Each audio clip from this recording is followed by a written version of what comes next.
आहे.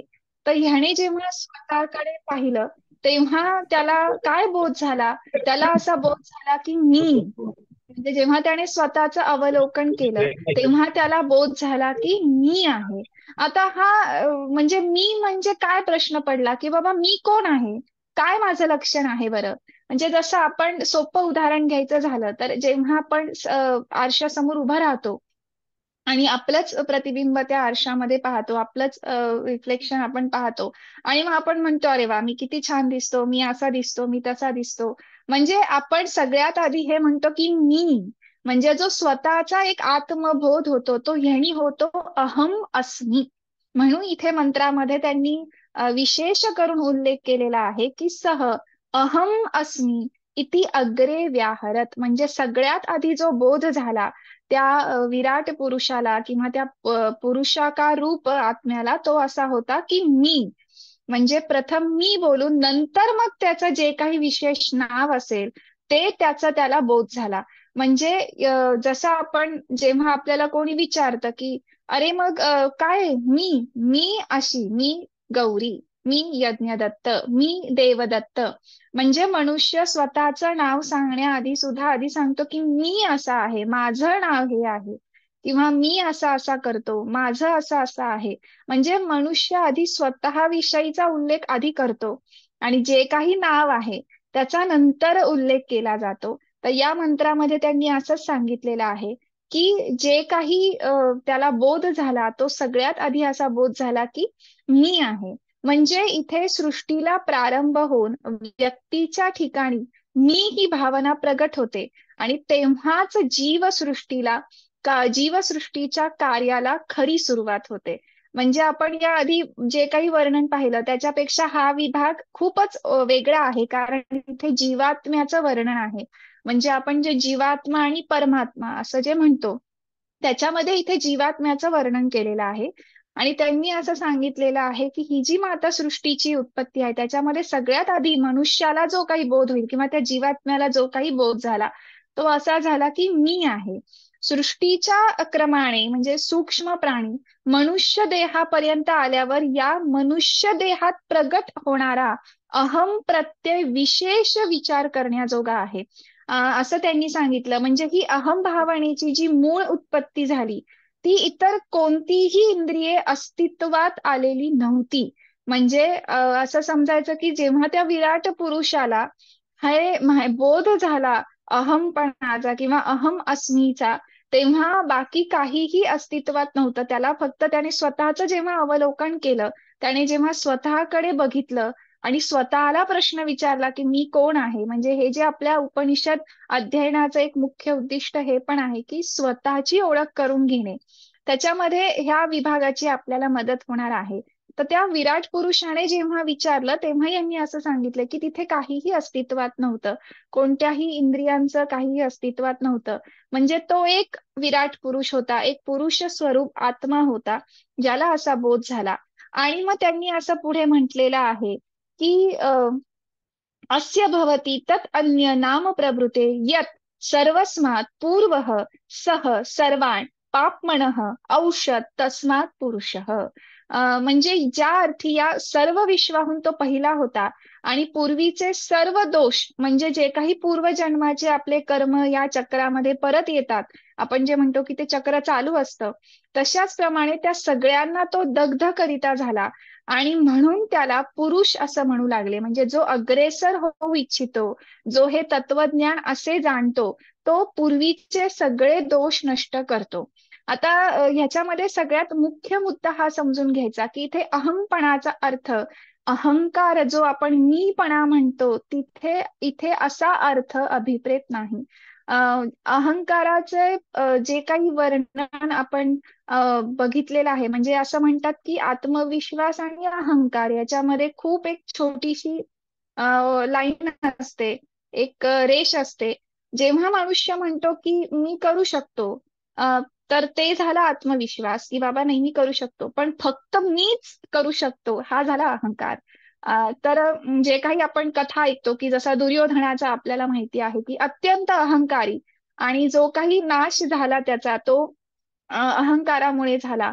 जे काही अहंकार होता, म्हणजे अगदी श्रीकृष्णाला, भगवंताला सुद्धा त्याने बेड्या हे केला, इतका तो स्वतःला सर्वश्रेष्ठ समजत होता. म्हणजे जे काही आपण वर्णन ऐकत आलो रामायणाचं किंवा रावणाचं आपण उदाहरण घेतलं, की खूप शिवभक्त होता, पण तो अत्यंत अहंकारी होता. पण तो जो अहंकार आहे, तो अहंकार वेगळा आहे. आणि इथे जो अहंकार सांगितलेला आहे, तो ती वृत्ती नाही जी आपल्याला माहिती आहे, की बाबा मीचपणा तो नाही. इथे आपल्याला स्वतःचा जो आत्मबोध होतो, जेव्हा आपण झोपेतून उठतो आणि स्वतःकडे बघतो, तेव्हा आपण काय म्हणतो, मी गौरी किंवा मी यज्ञदत्त, मी देवदत्त, म्हणजे मी आहे. म्हणजे असं झालं, समजा सकाळी उठलो आणि आपल्याला आपणच दिसलो नाहीत आणि सगळं दिसतंय, पण आपल्याला आपलंच काही दिसत नाहीये, शरीर दिसत नाहीये, काहीच दिसत नाहीये, पण आपण आहोत. म्हणजे ही कल्पना सुद्धा किती भयावह आहे.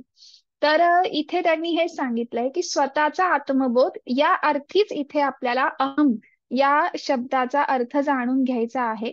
इथे अहंकार वगैरे ह्या वृत्तीने इथे अर्थ आपल्याला अपेक्षित नाही, किंवा इथे तो अर्थ अभिप्रेत नाही. त्याच्यानंतर दुसरा इथे मुख्य मुद्दा असा आहे की इथे जो पुरुष विध असं म्हणलेला आहे. आता इथे जर आपण पाहिलं तर उपनिषदामध्ये पुरुष विधाचा अर्थ थोडा वेगळ्या स्वरूपात घेतला जातो. पण नंतरच्या काही दर्शन ग्रंथांचा जर आपण अभ्यास केला, उदाहरणार्थ सांख्य दर्शनामध्ये, आता सांख्य दर्शनामध्ये सुद्धा प्रकृती आणि पुरुष असा दोन पद्धतीने त्यांनी वर्णन केलेलं आहे. त्याच्यामध्ये पुरुषाचं जे वर्णन केलेलं आहे त्याला पुरुष बहुत्वम असं म्हणलेलं आहे. तर त्याचं जे पुरुषाचं बहुत्व सांगितलेलं आहे ते जीवात्मा जो आहे तो त्यांनी स्वतंत्र मांडलेला आहे. म्हणजे त्यांचं असं म्हणणं आहे की जो काही जीवात्मा आहे तो स्वतंत्र आहे. जसे आपण सगळे लोक जीवात्मा, म्हणजे मी जसं सांगितलं की जेव्हा मनुष्य म्हणतो मी, हा जो मी आपला आहे, आपण जे सगळे आहोत हे सगळे आपण जीवात्मा आहोत. कारण आपल्याला मीचा बोध होतो, आपल्याला आपण दिसतो, म्हणजे आपल्या घरातले लोक दिसतात, ते सगळे जीवात्मा. ज्यांना ज्यांना मीचा बोध आहे ते सगळे जीवात्मा. कारण त्या पुरुषाला सुद्धा सगळ्यात आधी जो बोध झाला तो हाच बोध झाला की मी. आणि मग आपण दुसऱ्या नावाचा, मग त्याला जे काही प्रजापती असेल किंवा मी असा, मी प्रजापती, मी विराट पुरुष असं. तर इथे मात्र जर आपण नंतरच्या दर्शनांचा अभ्यास केला तर सांख्य दर्शनामध्ये जे पुरुष बहुत्व सांगितलं आहे, म्हणजे जन्म मरण करणाणाम नियमात अयुगपत प्रवृत्तेश्च पुरुषस्य बहुत्वम सिद्धम त्रैगुण्य विपर्यात, त्यांनी जे सांगितलेलं आहे इथे की मनुष्य जो आहे, जो जन्म मरण या चक्रामध्ये अडकलेला आहे, अत्यंत तो फसलेला आहे, त्याच्यामध्येच तो चालत असतो की त्याचा जन्म, मग पुनरपी जननम आणि पुनरपी मरणम. त्याच्यामुळे सांख्य दर्शनाचे जे लोक आहेत ते पुरुष बहुत्व कशा पद्धतीने मांडतात, तर ते असं मांडतात की सगळे जीवात्मे भिन्न भिन्न आहेत. म्हणजे कोणताही जीवात्मा हे एकच नाही. जसं एक जीवात्मा त्याचा जन्म झाला म्हणून सृष्टीमध्ये सगळेच जीवात्मे जन्म घेतात असं नाही. म्हणजे तो समजा आज जन्मला या क्षणी, तर लगेच त्याच्या जन्मामुळे सगळेच जन्म होत नाहीत. म्हणजे जे आपण म्हणतो ना, ते अत्यंत वेगळा विचार करतात. सांगायचं उद्दिष्ट असं आहे की उपनिषदामध्ये जो पुरुष किंवा पुरुष विध हा जो शब्द वापरलेला आहे या मंत्रामध्ये, त्याचा अर्थ अत्यंत वेगळा आहे. तिथे आपल्याला तो असा अर्थ अभिप्रेत नाही, कारण नंतरच्या दर्शन ग्रंथांमध्ये याचे अत्यंत वेगळे अर्थ आढळतात. योग दर्शनामध्ये तर ईश्वराचं जे लक्षण आहे, म्हणजे पुरुष विशेष ईश्वर असं जे म्हणलेलं आहे, पण तो कसा आहे की मग तो क्लेशमुक्त आहे, अपायकाय क्लेशमुक्त, हे सगळे अपरामृष्ट, हे जे काही त्याचं वर्णन आलेलं आहे. पण तिथे पण त्यांनी मग शब्द असा वापरलेला आहे. म्हणजे पुरुष विशेष ईश्वर, पण त्याच्या आधी त्यांनी सांगितलं की तो अपाकाश अपरामृष्ट आहे, क्लेशमुक्त आहे. पण तिथे पण त्यांनी पुरुष शब्द वापरलेला आहे. त्याच्यामुळे संस्कृत शास्त्राचा जेव्हा आपण अभ्यास करतो, ग्रंथाचा अभ्यास करतो, त्याचं हेच या भाषेचं वैशिष्ट्य आहे की एक शब्द जर तुम्ही घेतला तर त्याचा तुम्हाला अनेक अर्थी तिथे विश्लेषण विवेचन आलेलं दिसेल. आता इथे जो पुरुष विधार्थ सांगितलेला आहे तो या अर्थी सांगितलेला आहे की जीवात्म्याच्या ठिकाणी जो प्रथम प्रगट झाला तो जो आहे ते अहम प्रत्ययाचं तत्वज्ञान आहे. आणि मग ते अहम प्रत्ययाचं तत्वज्ञान काय आहे, तर एक प्रकारचा नायक, एक प्रकारचा पुढारी. म्हणजे मनुष्य जेव्हा स्वतःसाठी स्वतः बद्दल सांगतो, जसं संस्कृत व्याकरणामध्ये तीन पुरुष मानले जातात. एक मानला जातो तो प्रथम पुरुष, एक मानला जातो तो मध्यम पुरुष आणि एक मानला जातो तो उत्तम पुरुष. आपण जेव्हा असं बोलतो की तू असं केलं, तू तसं केलं, तू तसं केलं, तो हा अहम प्रत्ययाचा बोध नाही. जेव्हा मी सांगेल की मी हे केलं, मी अशी होते, मी तेव्हा असं केलं होतं, मला असं असं झालं, माझं हे हे आहे. जेव्हा मनुष्य स्वतःविषयी सांगतो तेव्हा अहम हे जे वापरलं जातं अस्मत् सर्वनामाचं रूप ते उत्तम पुरुषामध्ये वापरलं जातं. म्हणजे जेव्हा मनुष्य स्वतःविषयी सांगतो तो उत्तम पुरुष आहे, कारण मनुष्य स्वतःला सुद्धा उत्तमच समजतो. कोणी मनुष्य असा आहे का की जो स्वतःविषयी काहीतरी जे काही वाईट दुर्गुण असतील, त्याचे दोष असतील ते सांगत बसलेला आहे की बाबा मी असा होतो, नाही. मनुष्य नेहमी स्वतःविषयी सांगताना खूप विचार करून अगदी विचार करून बोलणार की माझ्याबद्दल मला काय सांगायचं आहे. दुसऱ्यांबद्दल बोलताना आपण एवढा विचार करणार नाही. पण जेव्हा मनुष्याला स्वतःविषयी बोलायचं असतं तेव्हा मनुष्य खूप विचार करून बोलतो. म्हणून जेव्हा व्याकरणकारांनी सुद्धा ते 3 पुरुष सांगितले तेव्हा त्याच्यामध्ये त्यांनी स्वतःविषयी सांगणाऱ्याला उत्तम पुरुष असं नाव दिलं. म्हणजे 3 पुरुष जे आहेत काळानुसार चालणारे त्याच्यामध्ये उत्तम पुरुष असं म्हणलंय. तर हे जे अहम तत्वज्ञान म्हणजे अहम प्रत्ययाचं जे ज्ञान आहे त्यालाच इथे त्यांनी असं म्हणलेलं आहे की हा आत्मस्वरूप जो काही पुरुष होता त्याला हे सगळ्यात आधी ज्ञान झालं की मी आहे, अहम अस्मी. म्हणजे आज जे लोक टॅटू करून घेतात शिवोहम किंवा अहम ब्रह्मास्मी, तर हे जे बोध हे नंतर, पण त्याच्यात सगळ्यात आधी येतो अहम, की मी आहे बाबा, माझं काहीतरी आहे. तर ह्या अहम प्रत्ययालाच त्यांनी इथे असं म्हणलेलं आहे की हाच तो पुरुष आहे. या पुरुषाला ते ज्ञान होणे आणि जो प्रजापती रूप पुरुष होता, विराट पुरुष होता, त्याला हे ज्ञान झालं. तर इथे हाच अर्थ अभिप्रेत आहे. आता अहम प्रत्ययाने त्यांनी सुरुवात केलेली आहे मीचा आधी बोध, पण आता ह्याच्या पुढचं जे काही सगळं वर्णन आहे ते ह्यालाच अनुसरून आहे. त्याच्यामुळे एवढं लक्षात ठेवायचं की या विभागाचा अभ्यास करताना आपल्याला हे जाणून घ्यायचंय, हे समजून घ्यायचंय की जीवात्मा काय आहे. जीवात्म्याविषयी सगळ्यात आधी प्रथम बोध काय झाला, तर तो अहमचा बोध आहे. मी हा आपला सगळ्यात प्रथम बोध, तो जीवात्मा म्हणून जो त्याला सगळ्यात आधी बोध झाला. आणि म्हणून इथे त्यांनी सांगितलं की अहम प्रत्ययाचं जे काही आत्मा हेच खरं स्थान आहे. म्हणजे जिथे आपल्याला तो बोध होतो मीचा, तोच आत्मा आहे. आणि त्या आत्माचाच हा अहम प्रत्यय, तो बोध आहे. म्हणजे हा जर आपण पाहिलं की हा जर निघून गेला, मागील आपण जेव्हा आपण अयास्य आणि अंगिरस यांचं वर्णन पाहिलं तेव्हा आपण पाहिलं की जर तो शरीरातून निघून गेला, ते प्रेरणा देणारं तत्व, मग त्याला मुख्य प्राण जे त्यांनी म्हणलेलं आहे ते जर निघून गेलं तर मग आपले सगळं शरीर शुष्क पडेल. कारण सगळ्या इंद्रियांना, सगळ्या क्रियांना प्रेरणा देणारे एक काहीतरी तत्व आपल्यामध्ये आहे. आणि मग त्यांनी हेच सांगितलेलं आहे की तो जो आपल्याला उठल्या उठल्या बोध होतो की मीचा, तो बोध ज्या मार्फत होतो किंवा ज्याच्यामुळे होतो त्याचं ते स्थान काय, तर ते आत्मा हेच स्थान आहे. त्या अहम प्रत्ययाचं स्थान त्यांनी आत्मा असं सांगितलेलं आहे. आणि मग त्या प्रजापतीने, त्या पुरुषाने जेव्हा हे जाणलं, जेव्हा त्या विराट पुरुषाने हे जाणलं तेव्हा तो त्या सगळ्या ह्याच्यातून मुक्त झाला. म्हणजे त्याला स्वतःचा बोध झाला, जे आपण म्हणतो की आत्मबोध होणे. तेव्हा त्यांनी पाहिलं की बापरे, माझ्याशिवाय तर इथे म्हणजे मी आहे, मी उठलो. आणि जसं आपण एखादा शिशु जेव्हा जन्म घेतो तेव्हा त्याला काहीच माहिती नसतं, जेव्हा आपण त्याला एखाद्या नावाने हाक मारतो तेव्हा तो समजतो की बाबा हो हो माझं नाव हे आहे. आपण अगदी घरातल्या पाळीव प्राण्यांना सुद्धा नावं देतो, जेव्हा आपण त्यांचं नाव घेतो तेव्हा होतं. पण कुठे ना कुठे त्यांना एवढं तर माहिती असतं की मी आहे. आता समजा लहान मुलाला जर आपण त्याचं नाव घेऊन सांगितलं की बाबा अरे बाळा तू कोण आहेस, तर तो म्हणतो मी आहे. तर हा जो बोध आहे हे जाणून घेणे, ह्याचं जे फळ आहे ते त्यांनी असं सांगितलेलं आहे की हेच त्याचं फळ आहे की जो जाणून घेतो हे, त्याला एवढं कळतं की ह्या अहम प्रत्ययाचं जे काही स्थान आहे ते मुख्य स्थान आत्मा आहे. हे ह्याचं येथे त्यांनी सगळ्यात आधी पहिल्या मंत्रामध्ये सांगितलेलं आहे. आणि हेच आपल्याला सगळ्यात आधी लक्षात घ्यायचं आहे.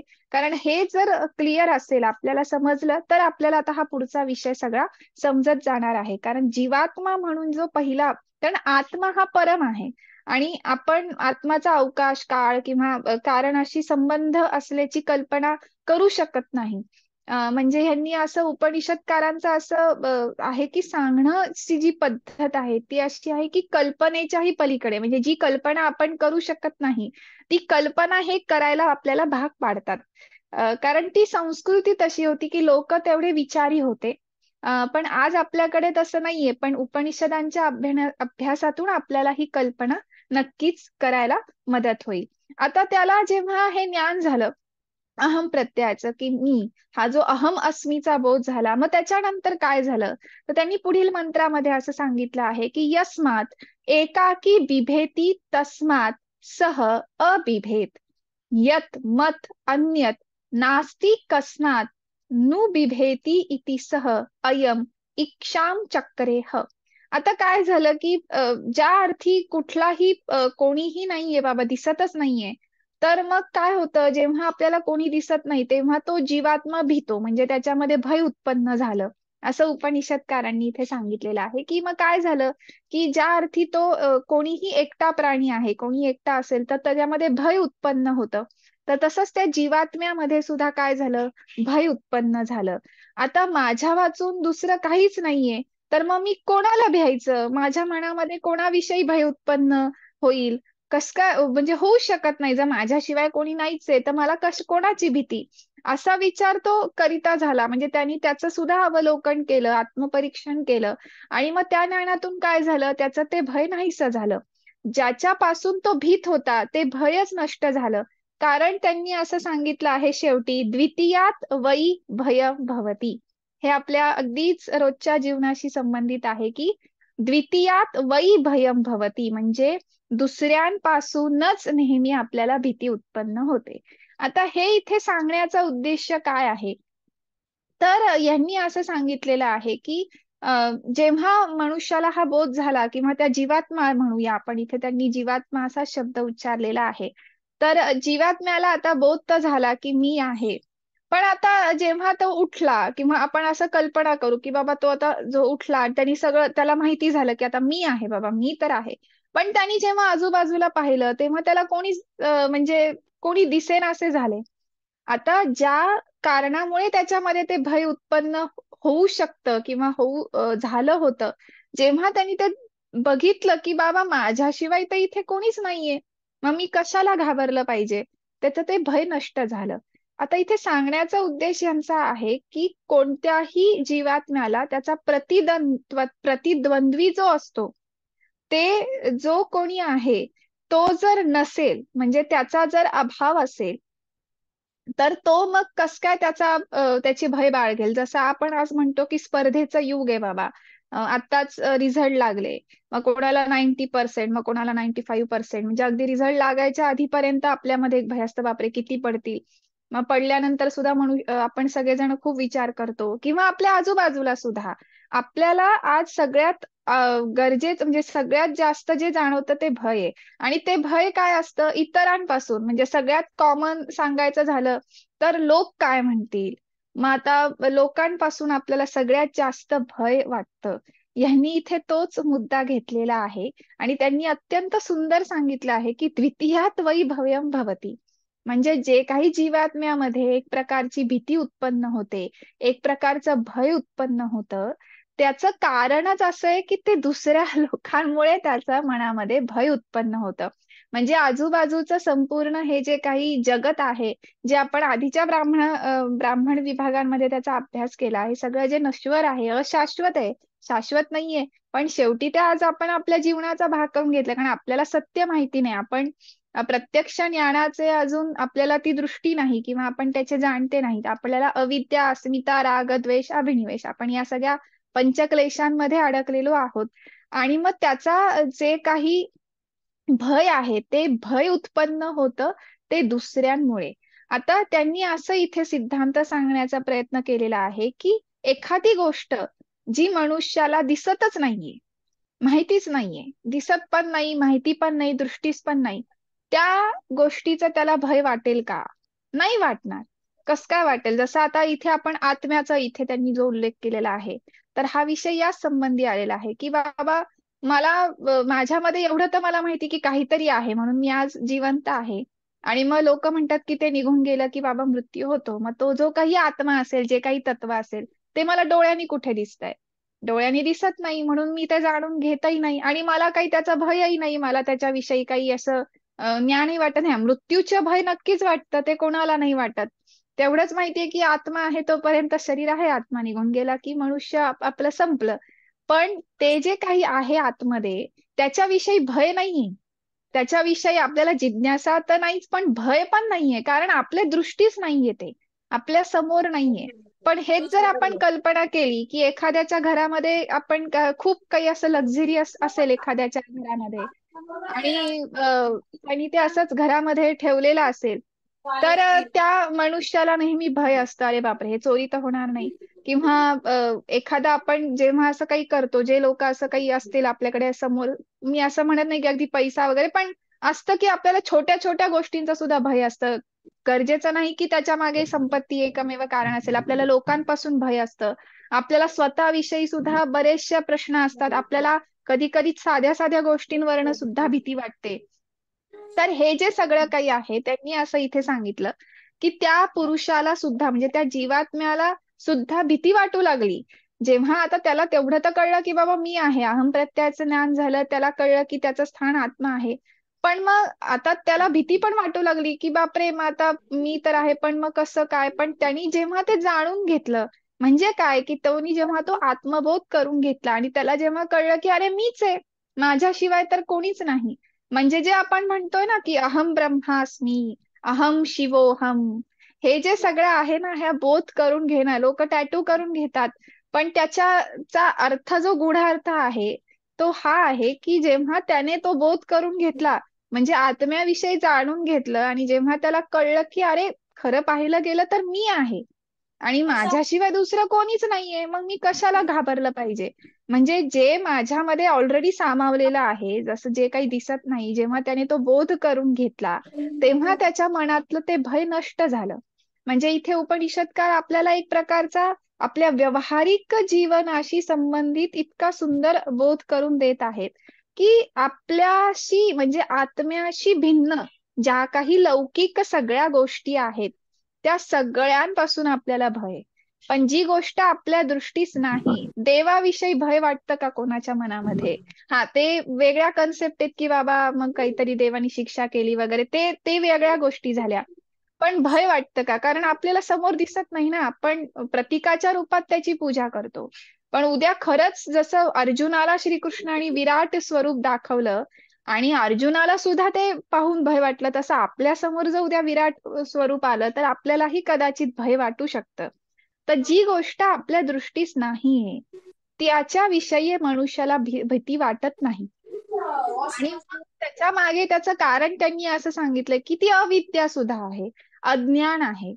पण जी वस्तू दृष्टीस आहे, त्याच्याविषयी नक्कीच भय आपल्याला वाटतं.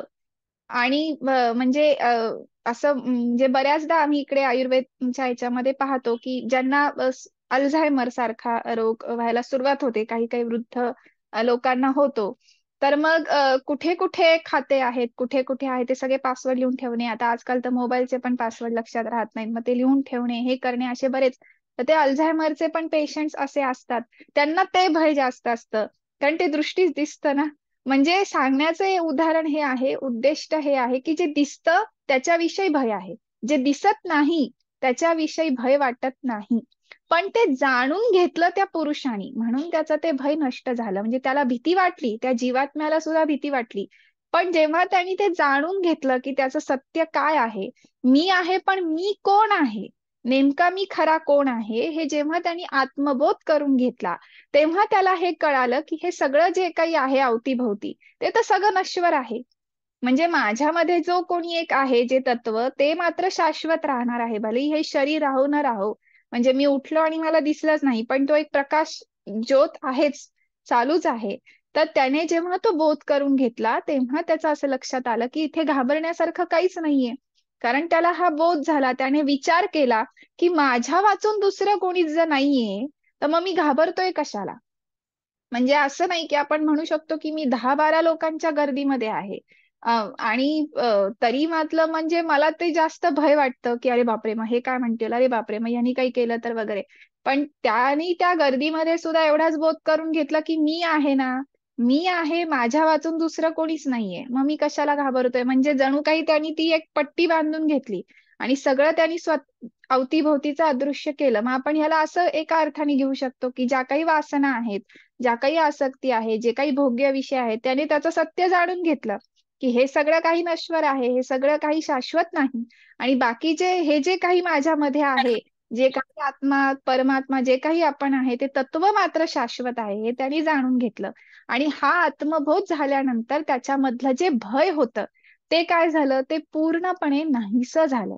आणि म्हणून त्यांनी इथे उल्लेख केला, इथे सांगण्याचं त्यांनी आपल्याला हे केलंय, की जी विचार शक्ती जागृत झाली त्या जीवात्म्यामध्ये, म्हणजे आपण आपल्यामध्ये सुद्धा एक प्रकारची जी विचार शक्ती जागृत झालेली आहे, ती त्याच कारणासाठी झालेली आहे, की आपण खऱ्याचा शोध घेतला पाहिजे, जे सत्य आहे ते. मग ते अगदी आपल्या लौकिक जीवनाशी संबंधित अनेक गोष्टी असतील, आपले जे काही भोग्य विषय असतील त्यामागचंही सत्य आणि जे काही आपलं आपण कोण आहोत ह्या विषयीचंही सत्य, म्हणजे आपल्याला परमार्थ आणि आपलं जे काही लौकिक जीवन आहे ह्याचाच मेळ साधण्यासाठी हे इथे उपनिषदकार म्हणजे याज्ञवल्क्य ऋषी आपल्याला इथे मार्गदर्शन करत आहेत. ह्याचं सगळ्यात ह्यांनी याच्या मागे सांगण्याचं कारण हे की अहम प्रत्यय जेव्हा प्रकट झाला तेव्हा मग मनुष्य कल्पना करायला लागला ना. जेव्हा त्याला झालं की मी आहे, मग आता मी आहे तर मग माझ्याला हे लागणार, मला ते लागणार, माझं हे आहे, माझं ते आहे. म्हणजे जे काही आहे ते सगळं काही आपण स्वतःशी जोडतो. आपल्यापुरती आपलं एक मर्यादित जग असतं.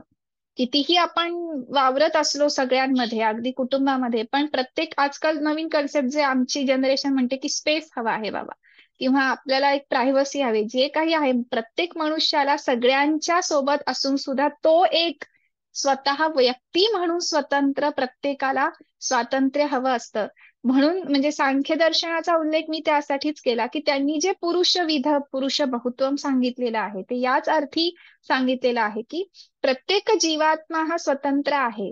म्हणजे ते लोक हे मानत नाहीत, सांख्य दर्शनाचा विचार एकदम वेगळा आहे.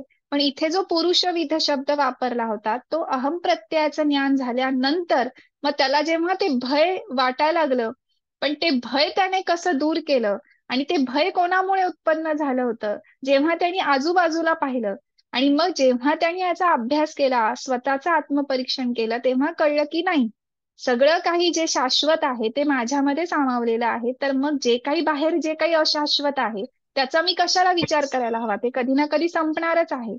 पण जे शाश्वत आहे ते तर कुठे ना कुठे सत्य आहे आणि हा आत्मबोध झाल्यानंतर त्याच्या मनातलं सगळं भय निघून गेलं. म्हणजे आपल्याला जे भय असतं की कोणी माझ्याकडनं हे हिरावून घेईल, कोणी ते हिरावून घेईल किंवा अरे बापरे मग माझं असं नुकसान होईल, तसं होईल, हे सगळं जे काही आहे हे जे काही असतं लौकिक व्यावहारिक जीवन आपलं, ते सगळं काही आपण आपल्या सगळ्या शाश्वत अज्ञानाची संबंधित सगळ्या गोष्टी आपल्या सोबत आहेत व्यावहारिक जीवनात आणि ती आपल्या आता व्यावहारिक जीवनाची गरज आहे. पण इथे सांगण्याचा उद्देश की या व्यतिरिक्त सुद्धा इथे त्यांनी आपल्याला सगळ्यात चांगला बोध केलेला आहे की द्वितीयात वै भयम भवती. मनुष्याच्या भयामागचं सगळ्यात प्रमुख कारण आहे ते दुसऱ्यांपासूनच भीती उत्पन्न होते.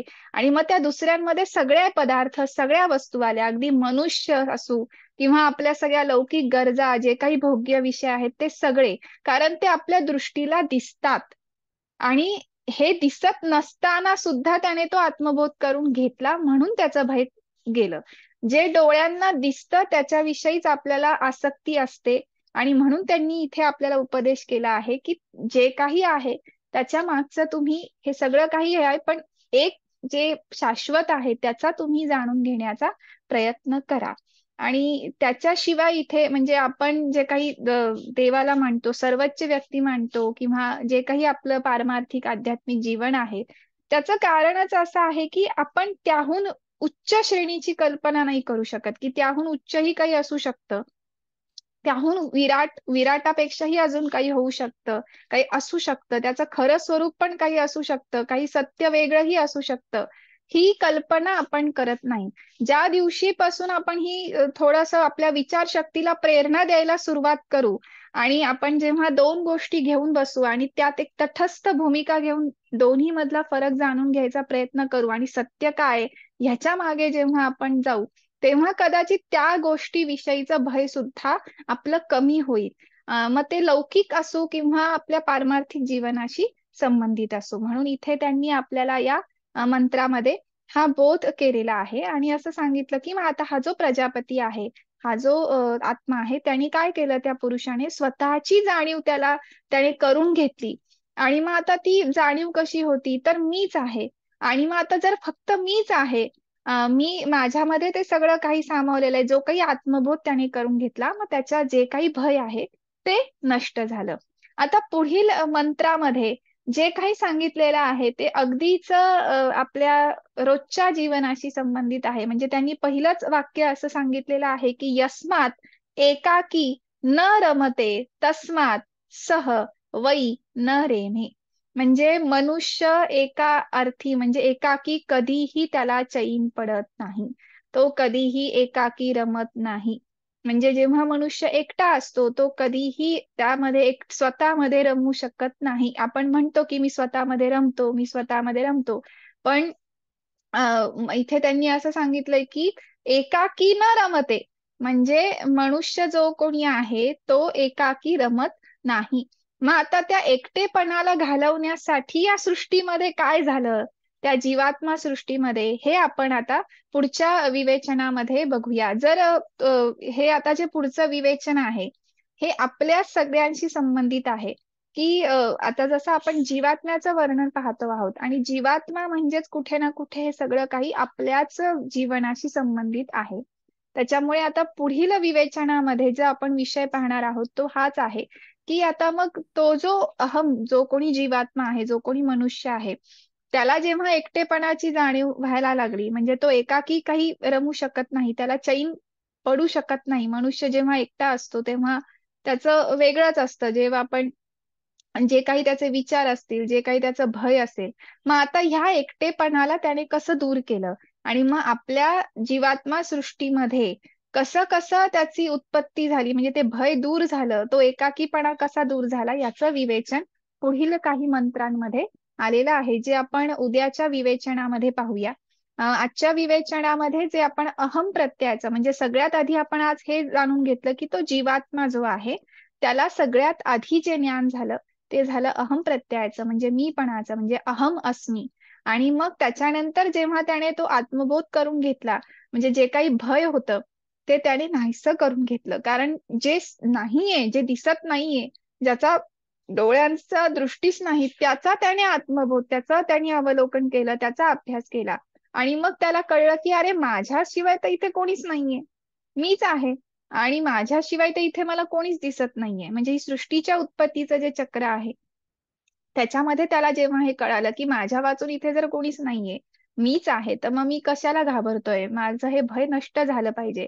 पण ह्याच्यामध्ये एक मूळ गूढार्थ हाच आहे की त्यांनी तो बोध, आत्मबोध करून घेतला. आणि मग त्याला कळलं की दुसऱ्यांकडनंच आपल्याला भीती वाटू शकते, दुसरे जे काही पदार्थ असतील दृष्टीस त्याने आपल्याला भीती वाटते, ते भय उत्पन्न करणारे आहेत. कारण ते कुठे ना कुठे आपल्याला त्या आसक्ती आणि वासनांमध्ये अडकवणारे आहेत. आणि मग ते सगळा बोध करून घेतल्यानंतर आता जेव्हा पुढे त्याला आता कोणाच्या सोबतीची गरज वाटली, की बाबा आता एकाकी हा जीवात्मा राहू शकणार नाही. म्हणजे बघा त्या परमात्माने ज्याने सृष्टीची रचना केली, त्याने जेव्हा आपण असं म्हणू की दोन भाग केले, जे आपण त्रैलोक्याच्या उत्पत्तीच्या वर्णनामध्ये पाहिलं की त्यांनी त्याचे ते विभाग करून त्रैलोक्याची उत्पत्ती, तसंच हा जो जीवात्मा आपण सगळे आहोत त्याचाच अंश आहोत.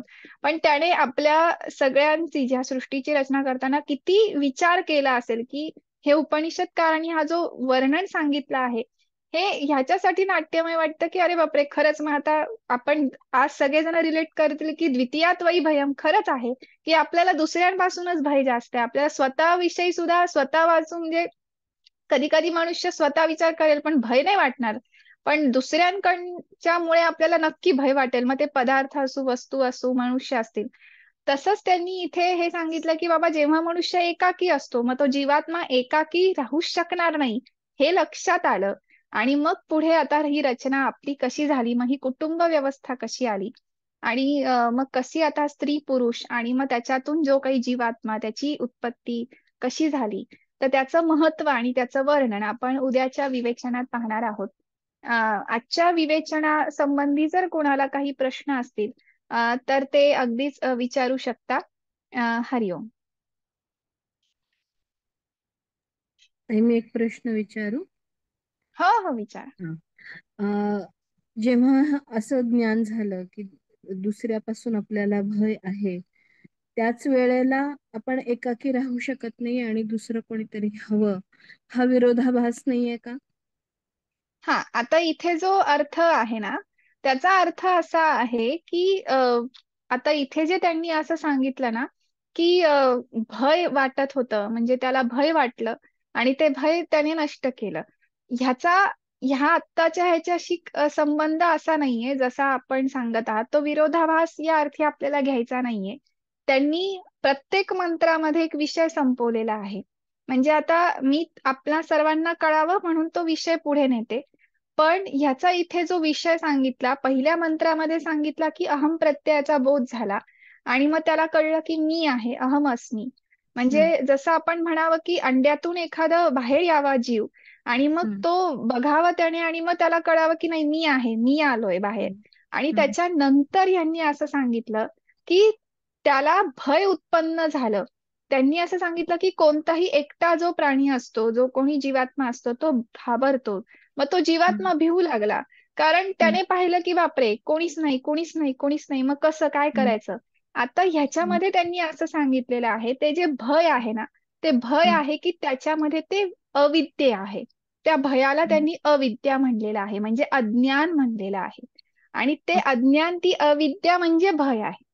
ते भय बर. दुसरं तिसरं काही नाही. आणि जेव्हा त्याला प्रत्यक्ष ज्ञानाचा बोध झाला, म्हणजे त्याला जेव्हा हम्म. सत्य कळालं की बाबा माझ्या वाचून दुसरं कोणीच नाहीये, तर मी घाबरतो कशाला? म्हणजे काय की हम्म. माझ्यामध्ये ते सामावलेलं असं एक काहीतरी तत्व आहे, जे काही हम्म. एक सत्य आहे ते माझ्यामध्ये आहे. हम्म. तो जो प्रत्यक्ष ज्ञानाचा बोध आहे, त्याला त्यांनी इथे सांगितलं की त्याला तो विचार केला त्यांनी आणि मग तो आत्मबोध झाला आणि मग त्याचं ते भय नष्ट झालं. मग इथे हम्म. भयाला आपण अविद्या किंवा अज्ञान असं म्हणू शकतो, कारण ते भय ते हम्म. आहे की अविद्या आणि अज्ञान हे जे आहे ते हम्म. मुख्य भय इथे त्यांनी सांगितलेलं आहे. आणि मग आता पुढची जी काही मी आता सांगितलं की एकाकी वगैरे, ते आपल्या हम्म. जीवात्मा सृष्टीचं वर्णन आहे.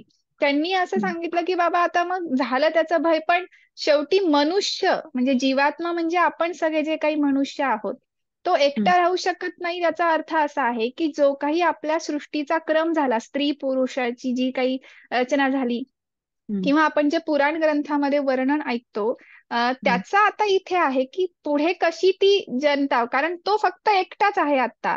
आणि मग आता हम्म. ह्या जीवात्मा सृष्टीचा कसा विस्तार होत गेला ह्याचं ते बर. वर्णन आहे. त्याच्यासाठी त्यांनी ते हा. थोडं नाट्यमय केलेलं आहे की बाबा मनुष्य एकटा होता, मग त्याला भीती ओके. वाटू बर. लागली वगैरे. ओके. ते थोडंसं हा. नाट्यमय आहे. पण इथे ओके. भय याचा अर्थ सगळ्यात महत्वाचा हाच आहे की इथे एक प्रकारची अविद्या आहे किंवा आपण असं म्हणू हम्म. शकतो एक प्रकारचं अज्ञान आहे.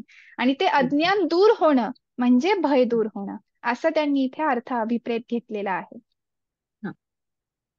आणि तुम्ही पंचक्लेशाचा उल्लेख केलात, ते हम्म. पंचक्लेश कोणते? हा. हा, ते आपल्या योग दर्शनामध्येच सांगितलेले आहेत. अविद्या, अस्मिता, राग, द्वेष आणि अभिनिवेश हे जे आहेत, हे पंचक्लेशांचा योग दर्शनामध्येच उल्लेख आहे. ओके. म्हणजे आता हे सगळे जेवढे योगाचे जाणकार आहेत त्या सगळ्यांना ह्या पंचक्लेशांविषयी माहिती असेल. तर बर. हे पंचक्लेश योग दर्शनामध्ये सांगितलेले आहेत. आणि ओके. त्याच्यामध्ये सगळ्यात पहिला जो आहे अविद्या, त्या हम्म. अविद्येलाच इथे उपनिषदकारांनी भय या अर्थी घेतलेला आहे. हा. बर. धन्यवाद ताई. धन्यवाद.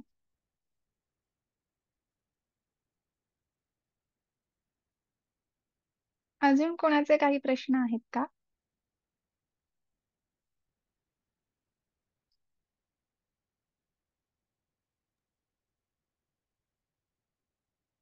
मी विचारू शकतो का? हो सर, विचार. हा, आता आपल्याला नेहमी असं सांगितलं जातं की पूर्वी सर्व ज्ञानी असा कोणीतरी होता आणि त्यानंतर सर्व जग झाले, म्हणजे सुरुवात ज्ञानाने झाली आणि हम्म. नंतर आपण अज्ञानी सगळे लोक झालो. आता हम्म. इथे सुरुवातीला अविद्या आली आणि नंतर त्याला ज्ञान झालं, असं आहे की हा क्रम कुठेतरी चुकतोय आपला समजून घेण्याचा. अविद्या बर. अगोदर विद्या असं. हा, आता ह्या विभागाशी संबंधित उत्तर अपेक्षित आहे की पूर्णच सृष्टी उत्पत्तीचा जो आपण क्रम पाहत आलो त्या ह्याच्याशी आपल्याला उत्तर अपेक्षित आहे म्हणजे? नाही, इथे तर अविद्या अगोदर सांगितलेली आहे. हा, आता तुम्ही आता इथे मी सांगितलं त्याचं कारण असं आहे की म्हणजे त्यांनी प्रत्यक्ष उल्लेख अविद्या असा या शब्दाचा उपनिषदाच्या मंत्रांमध्ये केलेला नाही. त्यांनी डायरेक्ट सांगितलेलं आहे. इथे कुठेही त्यांनी अविद्या असं शब्द वापरलेला नाही. त्यांनी फक्त भय एवढाच शब्द वापरलेला आहे.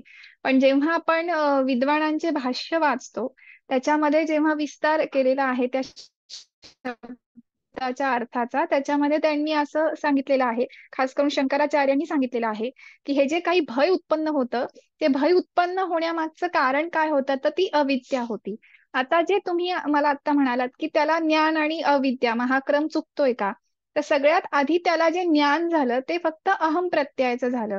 म्हणजे जसं आता मी त्या ताईंना सांगितलं की अंड्यातून बाहेर यावं आणि त्याला फक्त कळावं की बाबा हा तर ठीक आहे मी आहे, पण त्याच्या पुढे काय, बाकी काय, म्हणजे ही समस्त सृष्टी इतकं मोठं कोडं आहे आणि मग त्याच्यामध्ये काय, तर ते फक्त अहम प्रत्ययाचं जे ज्ञान झालं ते फक्त तेवढं झालं की मी आहे, अहम अस्मी. पण त्याच्यानंतर मी खरा कोण आहे, माझं नेमकं स्वरूप काय आहे हे जाणून घेण्यासाठी मग त्याने प्रयत्न केला, विचार केले. म्हणजे त्यांनी इथे सांगतानाच असं सांगितलेलं आहे की त्याने विचार केला आणि मग जेव्हा विचार केला तेव्हा त्यांनी स्वतःचा जे काही असेल, आता त्यांनी इथे सविस्तर दिलं नाही पण त्यांनी आत्मबोध करून घेण्याचा प्रयत्न केला. मग जेव्हा फक्त अहम प्रत्ययाचं त्याला ज्ञान झालं ते फक्त मी होतं, अहम अस्मी, पण त्याचं मूळ स्वरूप नव्हतं. म्हणजे ते कुठे ना कुठे अविद्या अज्ञानच होतं. त्याच्यामुळे त्याच्या मनामध्ये ते भय उत्पन्न झालं की अरे बापरे मी आहे, पण मी कोण आहे, म्हणजे खरं काय आहे. त्या अविद्येला, त्या अज्ञानाला यांनी भय म्हणलेलं आहे. आणि मग त्या अविद्ये दूर झाली म्हणजे काय, त्याचं ते भय दूर झालं, त्याने विचार केला, त्याने जाणून घेतलं, तेव्हा त्याला त्या ज्ञानाचा बोध झाला. सो मला असं वाटतं की ह्या विभागाचं अनुसरून जर इथे बघितलं तर तो क्रम मला चुकीचा वाटत नाही. कारण जे ज्ञान आपण म्हणतो त्याच्यामध्ये पण दोन असतात, एक प्रत्यक्ष ज्ञान आणि एक अप्रत्यक्ष ज्ञान. आणि अविद्या जी आहे ती यथार्थ ज्ञान आपण म्हणत नाही. अहम प्रत्ययाचं फक्त मीचा बोध होणं हे संपूर्ण ज्ञान नाही. त्याच्यामधलं खरा मी कोण आहे, म्हणजे नेमकं माझं स्वरूप काय, हे जेव्हा त्याने विचार केला आणि जेव्हा त्याने ते जाणून घेतलं की माझ्यामध्ये नेमकं काय आहे, मी कोण आहे, ते मला असं वाटतं प्रत्यक्ष ज्ञान असावं. पण पुढे आता वर्णन काही अजून आपल्याला येणार आहे, तर कदाचित अजून चांगला आपल्याला ह्या प्रश्नाचा उलगडा होईल. पण मी आता सांगण्याचा प्रयत्न केलेला आहे. धन्यवाद ताई. आणि आहे असंच आहे हे की आता पुढे जे बृहदारण्यक आहे ते त्यानंतरच सर्व दर्शनांचं हे आहे. तर इथे नास्तिक दर्शन आणि आस्तिक दर्शन दोन्हीचा त्यांनी नास्तिक दर्शन आणि आस्तिक दर्शन आपापलं मत घेऊन इथून पुढे जातात. मग आता हम्म. यातला पहिला ज्ञान मानायचे की पहिलं त्याला कर्म मानायचं, इथून मग घेऊन ते पुढे जातात.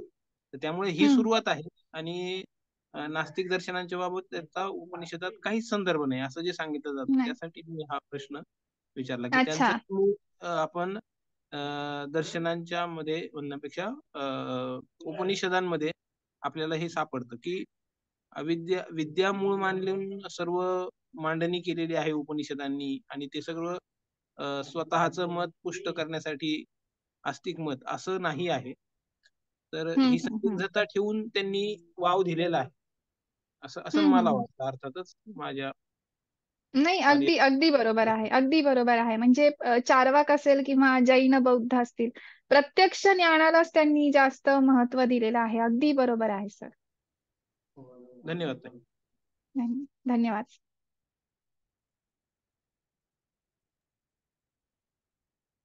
धन्यवाद सगळ्यांना, ज्यांनी प्रश्न विचारले त्यांनाही धन्यवाद, आणि गौरीताईंना पण धन्यवाद. आजचा भाग आपण इथे संपवूया. प्रश्नांची उत्तरं कृपया सर्वांनी गुगल फॉर्मच्या माध्यमातून विचारलेल्या प्रश्नांची सर्वांनी पाठवावी.